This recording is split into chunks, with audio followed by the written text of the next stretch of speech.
নজর রাখবো বাংলার এসআইআর এ বাতিল মাধ্যমিকের অ্যাডমিট কার্ড। এসআইআর নিয়ে ফের নতুন নির্দেশ নির্বাচন কমিশনের। এসআইআর এ মাধ্যমিকের অ্যাডমিট কার্ডকে মান্যতা নয়। কথা বলবো সোমরাজ বন্দ্যোপাধ্যায় প্রতিনিধি রয়েছেন সঙ্গে। সোমরাজ, এই এসআইআর এ যে 13টা ডকুমেন্ট লাগছিল তার মধ্যে একটা ছিল মাধ্যমিকের অ্যাডমিট কার্ড, সেটা কেন গ্রাহ্য হবে না? না দেখো, মাধ্যমিকের অ্যাডমিট কার্ড কখনই এসআইআর এর ডকুমেন্ট হিসেবে নেওয়ার কথা বলা হয়নি। মাধ্যমিকের সার্টিফিকেট এসআইআর এর ডকুমেন্ট হিসেবে নেওয়ার কথা বলা হয়েছিল। মুখ্য নির্বাচনী আধিকারিকের দপ্তরের তরফে প্রস্তাব পাঠানো হয়েছিল যাতে মাধ্যমিকের অ্যাডমিট কার্ডকেও গ্রহণ করা হয়। তার কারণ বিভিন্ন জেলায় জেলায় জেলা শাসকদের তরফে প্রস্তাব দেওয়া হয়েছিল যাতে মাধ্যমিকের অ্যাডমিট কার্ডকেও এসআইআর এর নথি হিসেবে গ্রহণ করা হয়। কিন্তু জাতীয় নির্বাচন কমিশনের তরফে জানিয়ে দেওয়া হয়েছে যে মাধ্যমিকের অ্যাডমিট কার্ড এসআইআর এর নথি হিসেবে কোনোভাবেই গ্রহণযোগ্য নয়। অর্থাৎ সেক্ষেত্রে যারা শুনানির সময় যাবেন তাদের কাছে মাধ্যমিকের সার্টিফিকেট থাকলে মাধ্যমিকের সার্টিফিকেটই গ্রহণ করা হবে শুনানি নথি হিসাবে। মাধ্যমিকের অ্যাডমিট কার্ড কোন রকম ভাবেই এসআইআর এর নথি হিসাবে আগে বলা ছিল না যে গ্রহণ করা হবে।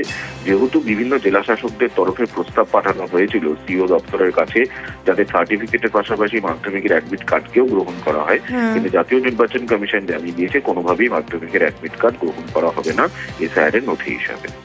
ওকে, সঙ্গে থাকো।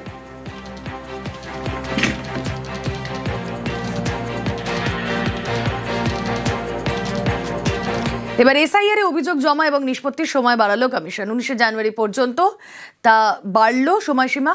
গতকাল পর্যন্ত অভিযোগ জমা এবং নিষ্পত্তির সময় ছিল, আরো 4 দিন সময় বাড়ানো হলো। কথা বলবো সোমরাজ, এই বিষয়ে আরো আপডেট দিতে পারবেন। সোমরাজ, দেখো, এসআইআর এর অভিযোগ ও নিষ্পত্তির সময়সীমা গতকাল পর্যন্ত ছিল, সেটা 19 জানুয়ারি পর্যন্ত বাড়ানো হয়েছে। কারণ হিসাবে জাতীয় নির্বাচন কমিশনের তরফে জানানো হয়েছে যেহেতু 5টি রাজ্যের তরফে অনুরোধ এসেছিল কমিশনের কাছে যে অভিযোগ ও নিষ্পত্তির সময়সীমা বাড়ানোর জন্য। তাছাড়াও বিভিন্ন রাজনৈতিক দলের তরফেও জানানো হয়েছিল, অনুরোধ জানানো হয়েছিল যাতে এই অভিযোগ ও নিষ্পত্তির সময়সীমা বাড়ানো হোক। তাই গোটা পরিস্থিতির কথা মাথায় রেখেই কমিশন এই সিদ্ধান্ত নিয়েছে যে অভিযোগ ও নিষ্পত্তির সময়সীমা বাড়ানোর ব্যাপারে 15 জানুয়ারি অর্থাৎ যেটা গতকাল পর্যন্ত ছিল সেই সময়সীমা বাড়িয়ে 19 জানুয়ারি পর্যন্ত করা হয়েছে। বেশ।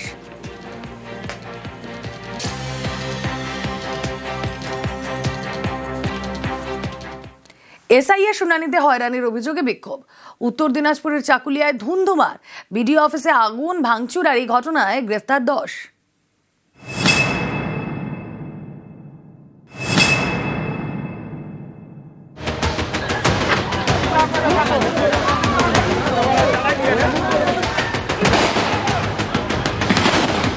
বিডিও অফিসে ক্ষোভের আগুন।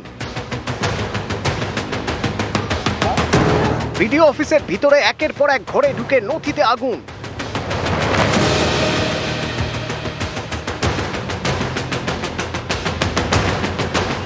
লন্ডভন্ড চেয়ার টেবিল, তছনছ গোটা বিডিও অফিস।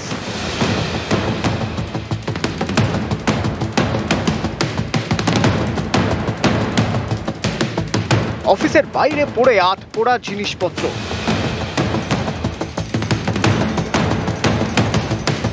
এই তাণ্ডব উত্তর দিনাজপুরের গোয়ালপুকুর 2 নম্বর ব্লকে চাকুলিয়ায় বিডিও অফিসে।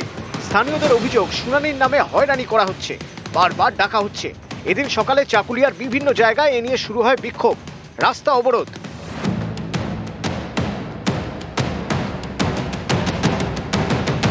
আমরাকে বললো যে এটা কাগজ জমা করতে 2002 এর কাগজ জমা করতে হবে। এফআইআর নিয়ে আমরা 2002 এর কাগজ জমা করলাম। এখন বলতেছে কি যে আমাদের আরো অন্য অন্য কাগজ নিয়ে আমাদেরকে হয়রান করতে বলে, হ্যারেন করতে হবে। কিসের হ্যারেনটা কিসের? এই ক্ষোভ পৌঁছয় বিডিও অফিসে, সেখানে আগুন ধরিয়ে দেওয়া হয়।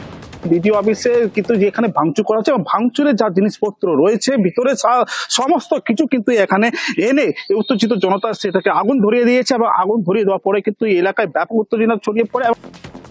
চাকুলিয়ায় বিডিও অফিসের ভিতরে সব লন্ডভন্ড। এই বাংলা সহায়তা কেন্দ্র যে চিত্রটা তুমি দেখতে পাবা যে একবারে পুড়ে ছাই করে দেওয়া হয়েছে। নথিপত্র যা জিনিসপত্র ছিল সমস্ত কিছু কিন্তু পুড়িয়ে দেওয়া হয়েছে।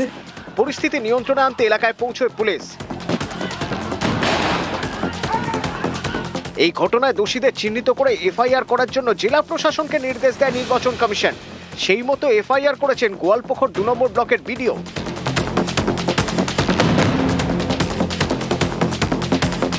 FIR হয়েছে, 10 জন অ্যারেস্ট হয়েছে, অ্যাকশন নিচ্ছে পুলিশ। ফার্দার যাতে এই ধরনের ঘটনা না ঘটে, মাইক্রো অবজারভাররা 10 জন উইথড্র করে নিয়েছে। উইথড্র করেননি, চিঠি দিয়েছেন, উইথড্র কি আছে এটা? এখানে উইথড্রল স্কোপ কোথায় আছে? তারা বলছে যথেষ্ট সেফটি সিকিউরিটি পাচ্ছেন না একজন। ভাই ওরা অন ডেপুটেশন আছে, উইথড্র করতে পারবে না। সিএস এর কথা হয়েছে, ডিজিপি এর কথা হয়েছে, সিকিউরিটি অ্যারেঞ্জমেন্ট করছেন। এটা টুকটাক এক জায়গায় অ্যারেঞ্জমেন্ট, 5000 ক্যাম্প চলছে।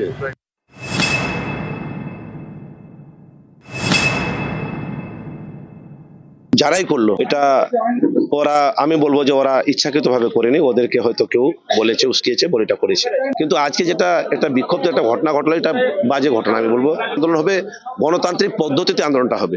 কথা রটে গেছে যে যাদের নাম ভোটার তালিকাতে থাকবে না, যে পরিযায়ী শ্রমিকরা বাইরে আছেন, তাদের নাম ভোটার তালিকা থেকে বাইরে করে দেওয়া যাবে। এবং তার আতঙ্কে যারা পরিযায়ী শ্রমিকরা বাইরে আছেন, প্রায় 40,000 লোক বাইরে আছে, তো এই 40,000-এর পরিবার এখানে আছে। তার জন্য মানুষ আরো আতঙ্কে ভুগছে। প্রশাসন তাদেরকে সঠিকভাবে কোনো সমাধান দিতে পারছে না। বুধবার মুর্শিদাবাদের ফারাক্কায় বিডিও অফিসে তুল কালাম।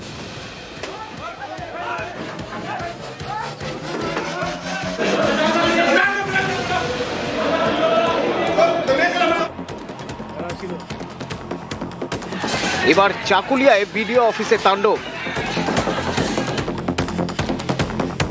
উত্তর দিনাজপুর থেকে চঞ্চল মোদক, নিউজ 18 বাংলা। অনুপ্রবেশকারীদের বাঁচাতে তৃণমূলের হামলা, অভিযোগ শ্রমিকের। মানুষের ক্ষোভের বহিঃপ্রকাশে দায়ী বিজেপি, পাল্টা অভিষেক। সংযত থাকার বার্তা অভিষেকের। এই বাংলাদেশি অনুপ্রবেশকারীদের নামই ভোটার লিস্টে রেখে দিতে চায়। এদের নাম বাদ দেওয়া নিয়ে যত আপত্তি এবং তৃণমূল কংগ্রেসের আশঙ্কা, তার থেকে বিভিন্ন জায়গায় আক্রমণ। আজ অনুপ্রবেশকারীরা এবং তৃণমূল কংগ্রেসের ঔদ্ধত্য এমন জায়গায় পৌঁছে গেছে যে সরকারি অফিস তারা আগুন দিয়ে দিল। এই ক্ষতিপূরণ কে দেবে? এখন ইলেকশন কমিশনকে চিন্তা করতে হবে, এই যে দিকে দিকে বিএলওদের উপরে চাপ সৃষ্টি করে ফর্ম 7-কে অ্যাকসেপ্ট করা হচ্ছে না, এক্ষেত্রে সরকারের অবস্থান কি?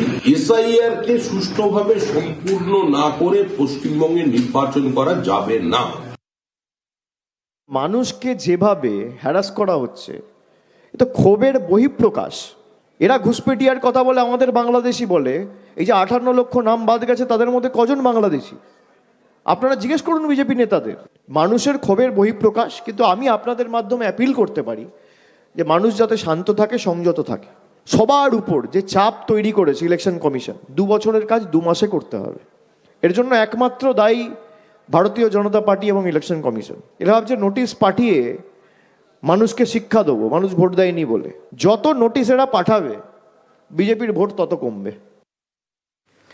মুকুন্দপুরে বিএলওর অস্বাভাবিক মৃত্যু, আর এই নিয়ে তৈরি হয়েছে রাজনৈতিক বিতর্ক। মুর্শিদাবাদের শামশেরগঞ্জ এবং লালগোলায় এসআইআর আতঙ্কে 2 জনের মৃত্যুর অভিযোগ।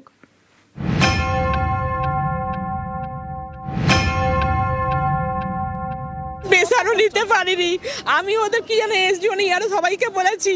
হ্যাঁ, ওরা পেশা নিতে পারিনি, ওরা কাজের চাপ, অনেকদিন বলছি কাজের চাপ নিয়ে, কিছুতেই শুনলো না। আমার ছেলেটা দেখুন।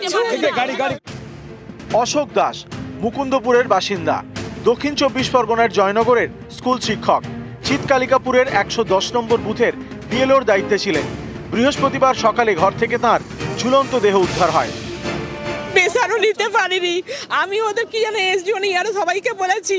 হ্যাঁ, ওরা পেশা নিতে পারিনি, ওরা কাজের চাপ, অনেকদিন বলছি কাজের চাপ নিয়ে, কিছুতেই শুনলো না। আমার ছেলেটা দেখুন। অভিযোগ জানিয়েছেন স্বয়ং বিএলও স্ত্রী। স্থানীয় পৌরমাতা অনন্যা ব্যানার্জি এবং রাজু বিশ্বাস কিভাবে তাদের থ্রেট দিত, কিভাবে ছেলে বউকে মারার কথা হুমকি দিয়েছিল, যাতে অনুপ্রবেশকারীদের বেআইনি নাম, আনঅথরাইজ নাম, অবৈধ নাম যাতে না কাটতে পারা যায়, তার জন্য প্রতিনিয়ত হুমকি দেওয়া হতো। সেই হুমকি সহ্য করতে না পেরে ফাইনালি আত্মহত্যা করলেন। এটা আত্মহত্যা নয়, এটা হত্যা। এসআইআর এর বলি তো প্রথম অশোক দাস হলেন না, এর আগেও তো আপনারা দেখেছেন পশ্চিমবঙ্গ জুড়ে কতজন মানুষ এরকম বলি হয়েছে। আমার এলাকায় 57টা পার্ট, অর্থাৎ 57 জন বিএলও আছে। তাহলে তাদের সাথে কথা বলতে হবে যে তারা কোনো রকমভাবে কোনো চাপ পেয়েছেন কিনা, চাপ দেওয়া হয়েছে কিনা। এটা চক্রান্ত ছাড়া, ষড়যন্ত্র ছাড়া আর অন্য কিছু নয়। কারণ এই ঘটনাটা এইভাবে যদি একটু অন্য দিক অভিমুখ ঘুরিয়ে দেওয়া যায়, তাহলে সেটা ভালো খাবে। এই শব্দটা দায়িত্ব নিয়ে বললাম, এটার বাস্তবের কোনো বৈধতা নেই। মুর্শিদাবাদের শামশেরগঞ্জ, এখানকার বাসিন্দা বছর 60-এর পুটু শেখ বৃহস্পতিবার তার হার্ট অ্যাটাক হয়, বাড়িতেই মারা যান। পরিবারের দাবি বুধবার তিনি এসআইআর শুনানিতে যান, তারপর থেকে চিন্তায় ছিলেন, তার জেরেই মৃত্যু। চাপে মারা গেল, আমরা জমা দিতেছিলাম, হিয়ারিং করতেছিলেন, শুনলাম যে শ্বশুর মারা গেছে, টেনশনে ছিল, হ্যাঁ এসআইআর চাপে। মুর্শিদাবাদেরই লালগোলা, এখানে বুধবার রাতে মৃত্যু হয় বছর 40-এর সাবেরা বিবির। পরিবারের দাবি শুনানি থেকে ফেরার পরই বুকের ব্যথা শুরু হয়, তারপর রাতে মৃত্যু। কে গেছিল বিডিও অফিস, এ কি হবে আমার, এরকম একটা আতঙ্ক ছিল, ভয় ছিল। নিউজ 18 বাংলা। এসআইআর হিয়ারিং এ হয়রানির প্রতিবাদ, জয়নগরে আগুন জ্বালিয়ে রাস্তা অবরোধ, একসঙ্গে প্রায় 520 জনকে হিয়ারিং এর নোটিশ। জয়নগরের জামতলা রোডে অবরোধ বিক্ষোভ, বামুনের চকে অবরোধে যানজট। যে ছবি আপনারা দেখছেন, অর্পণ রয়েছেন সঙ্গে। অর্পণ, কি অবস্থা এখন? দেখো, গ্রামের মানুষজন তারা অবরোধ তুলে নিয়েছেন, কারণ বকুলতলা থানার পুলিশ ঘটনাস্থলে গিয়ে তাদেরকে বোঝান যে সমস্ত বিষয়ে কথা সঙ্গে যিনি বিএলআরও রয়েছেন তার সঙ্গে কথা। এবং বামুনের চকে গ্রামবাসীদের যেটা অভিযোগ করা হচ্ছে যে সেখানে প্রায় 1000 একটি বুথে ভোটার রয়েছে, তার মধ্যে প্রায় 520 জনকে নোটিশ দেওয়া হয়েছে ডিফল্টার হিসেবে। তাদের বক্তব্য, তারা দীর্ঘদিন ধরে সেখানে বসবাস করছেন, সমস্ত নথি রয়েছে, তারপরে তারা ডিফল্টার হলো কিভাবে, এই প্রশ্ন নিয়েই গ্রামের মানুষজন কোনো রাজনৈতিক পতাকা ছাড়াই তারা এসআইআর নাম ফেরত আসছে, ওই জন্য করেছে। কি চাইছে কিছু বলছে না। আমি চাচ্ছি যে আমার নামটা ফেরত আসে, মানে ভালোভাবে আসে, এখানে থাকতে পারে। আমাদের হাজারো মানুষের প্রমাণ থাকা সত্ত্বেও কমিশনার আমাদেরকে হয়রানি পেরেশানি করে মানুষের জন্য আজকে রাস্তা লাভতে বাধ্যতা করিয়েছে। সবথেকে প্রুফ থাকার পরেও কিভাবে কিছু শ্রেণীর মানুষ বলতে চায় যে বাংলাদেশ থেকে এসে প্রুফ দেওয়ার পরে আমাদের নামগুলো সঠিকভাবে থাকার জন্য আবেদন করছি সরকারের কাছে।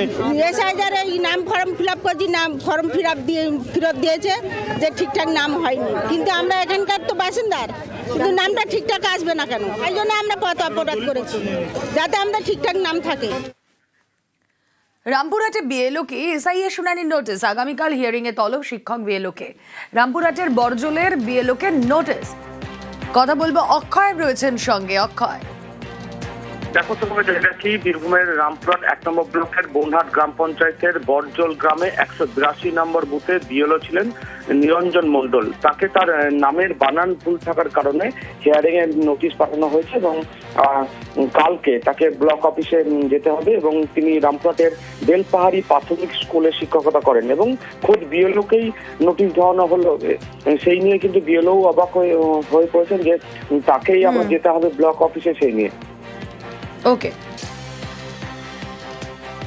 ফর্ম ডিস্ট্রিবিউশন করার সময় আমরা যারা বিএলও ছিলাম, বিশেষ করে আমার ক্ষেত্রে ফোন করে সমস্ত রিকোয়ার্ড ডকুমেন্টস ইনফরমেশন আমাদের চাওয়া হয়েছিল, আমরা সেগুলো যথারীতি প্রোভাইড করেছিলাম। পরেও যখন ফর্ম আমরা ডিজিটালাইজড করি তখনও আমরা সমস্ত ইনফরমেশন প্রোভাইড করেছিলাম। তারপরেও হিয়ারিং এর নোটিশ আমার নামে চলে আসাটা একটু খারাপ লাগছে।